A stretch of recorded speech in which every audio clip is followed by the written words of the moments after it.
سڵاوتان لێبێ گوڵەکانم، هیوادارم زۆر باش بن و لە ساغ بن. ماوەیەکی زۆرە لە ماڵەوەین، هیوادارم بیرتان نەچوو بێتەوە کە ژوورەکەتان پاک بکەنەوە، دانەکانتان بشۆن.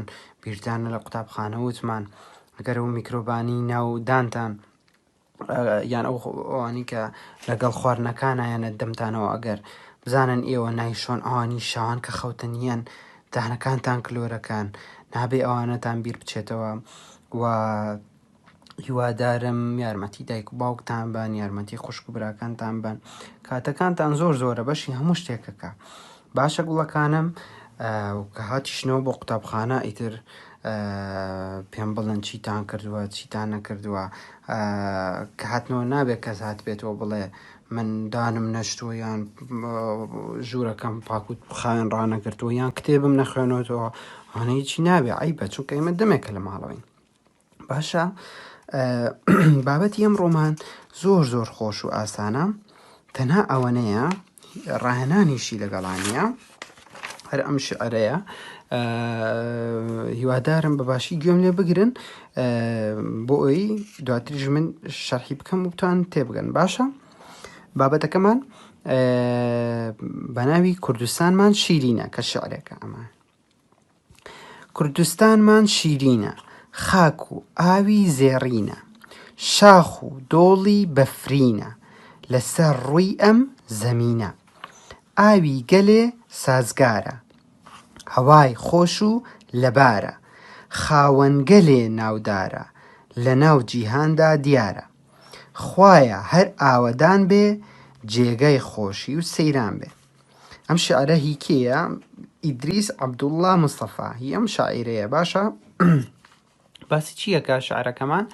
باسی کوردستانەکە کە بە شیرین ناوێ. بە ئێمە جارێکی تریش باسی ئەومان کرد کە ئاڵە شیرینە بەسیەوە نیە وەکو نەقوڵ و پسکیت شیرین بێ، بەسێکی تریە. ئێمە زۆر جار کە وەسفی شتێکەکەین بۆ ئەوەیە لە خۆشەویستیمانایە. بۆ نمونە تۆ جاری وایە بەیەکە گەڵی ئەڵەی گوڵە ئەوەنە جوانە، یان بۆنە زۆر خۆشە ئەڵەی گوڵە ڕۆژەگاوە بە ڕەفیقەکە دەڵێ. ئەمە خۆ مەبەست ئەوە نییە بەڕاستی گوڵە، خۆ مرۆڤێکە، بەڵام تەنها لەبەرەوەی خۆش شتێوێکە ئەتوێ وەسفی بکەی بە گوڵ وەسفیەکەی. لەناو شعرە ئەم وەسفکردنە زۆر هەیە. باشە کە ئەمەش پەیوەندی بە خەیاڵێکی جوان و فراوانەوە هەیە. ئەو کەسی کە ئەبێ شعر بنووسێ ئەبێ بەباشی لەم شتانە تێبگا. ئێوە هەندێکتان هەستان لە شعر نووسین بوو، هەنەجار شعری جوانتان بۆێنن، کە شعری جوانتان نووسیوە هەڵتان گرتووە بۆم بێنن کە قوتابخانە کرایە و منیش سەیریەکەم و تێبینیەکانتان لەسەر پێڵم. باشە بەگشتی شعرەکە چەند دێڕە؟ 1 2 3 4 5 دێڕە. پێشترش ئاماژەم بەوەیەوە ئێمە لە شعرە 2 نیوە دێڕی ئاوا ئەنجا بە 1 دێڕ حسابەکەین کە ئەماڵین 1 دێڕە شعرە. باشە یعنی ئەمە نیو دێڕ، ئەمە نیو دێڕی تر، یعنی هەرواشەکە ئەگەر تو ئەو بینیتە ئەوی ئەنجا بێ بە دێڕێکی تەواو. بۆیە بەم دوانە هەردووکیاڵین 1 دێڕە شعر. کاتێسە ماڵین 5 دێڕە شعرە، بەڵام 10 نیوە دێڕ شعرە.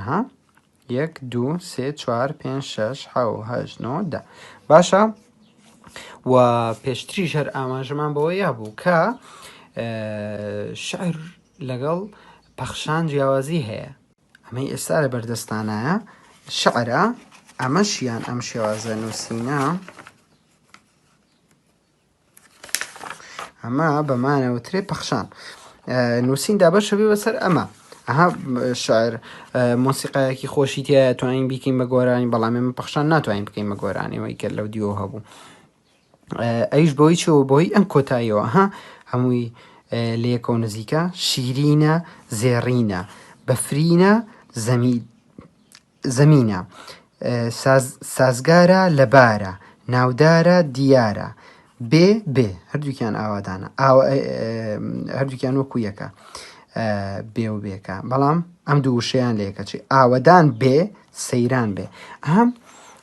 بۆیە مۆسیقایەکی خۆشی بۆ دروستکردوین کە ئێمە توانین بیکین بە گۆرانیکی خۆش. ئەمە کە هەموو شعرەکەش لەسەر چیە باسی کوردستانەکە ئەڵێ ئاوەکەی وەکو ئاوی زێڕ بێ وایە ها ئەمە ژوهر وەسفە وەکۆی باسمان کرد ئەڵە شاخەکانی هەندێک شاخی هەیە بەردەوام بەفری پێوەیە بەفرینە ئاوی گەلێ سازگارە ینی پاک و جوان و ڕوونە ئێوە گەر هەندێک جار ئەچەند بۆ ئەو بۆ سەیران هەندێک لە شاخەکانەوە کانیەک هەڵە قوڵێ ئاوێکی لێوەتە دەرێ ئاوەکەی سازگارە پاک و خاوێنە ینی تۆ توانی بیشی خۆیتەوە باسی کوردستانە کاڵێ خاوەنی گەلێ ناودارە لە ناو جیهاندا دیارە ناودار ینی بەناوبانگ بۆ نمونە ئێمە شێرکۆبێ کەسمان هەیە کە خەڵکی وڵاتانی تر زۆر ئەیناسن بۆ نمونە خەڵکی سوید چونکە هەندێک لە شارەکانی وەرگێڕاون بۆ سویدی لە ناو ئێرانە خەڵکی فارسەکان هەندێکیانە ئەیناسن بە تایبەتەوانی کە شارە خوێنەوە باشە من بەسمەوەیە بۆ هەندێکی وەرگێڕا بۆ عەرەبی ویان ئێمە نووسەرێکی ترمان هەیە ناوی بەختیار عەلیە ئەوی ژەر کتێبەکانی وەرگێڕاون بۆ سەر زمانی ئەڵمانی و فەڕەنسی و ئیتاڵی و عەرەبی و فارسی و ئینگلیزی و هەموو ئەوانم و تەنان لە بیرکاریە ئێمە زانایەک ترمان هەیە ناوی کۆچەر بیرکارە ئەویش زۆر بەناوبانگە بەڵام هێشتا ئەمانە کەمن ئێمە بۆ نمونە زۆر گۆرانی و فیلممە بینین لە دەرەوە بەناو هەموو جیهانە بڵاوبوونەتەوە بۆیە ئەبێ هێشتا ناودارەکانمان زۆرتر بکەین بۆ نمونە من چاوەڕی ئێوەم هەرێکێک لێەوە ببن بەداهێنەرێکە لە هەموو جیهانە ناوبانگتان دەرکەن ئیتر ئەبن بە شاعیر بە چیرۆکنووس بە مامۆستا تەنانەت بە دکتۆر بە مهندیس بە هەر شتێک بێت تەنها ئەوەی کە ئیشەکەی خۆتان خۆش بێت وە داهێنانی تیا بکەن باشە جا لێرە ئەڵێ خوایە هەر ئاوەدان بێ جێگەی خۆشی و سەیران بێ باسی شاخ و دەشت و دەرەکە کە ئەڵێ وەکۆی کە سەیران بێ بۆی کە ئێمە سەردانی بکەین باشە گیانەکەم بابەتەکەمان هەر ئەوە نەبوو ڕاهێنانی تیان نەبوو بۆ زۆر کەمیشە ئەمە هەمووی بنووسنەوە و ئەوەشی حەزی کرد بە گۆرانیەوە لە بەریکات و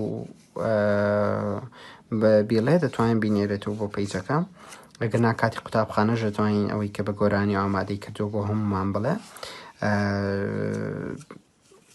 بۆ یەتر لێرای کۆتایی بەوانەکانی چونکە هەرەوە نەبوو باشە سپاس بۆ گوێگرتنتان من هەمووتانم خۆشەوێ بیری هەمووتانم کردووە سپاس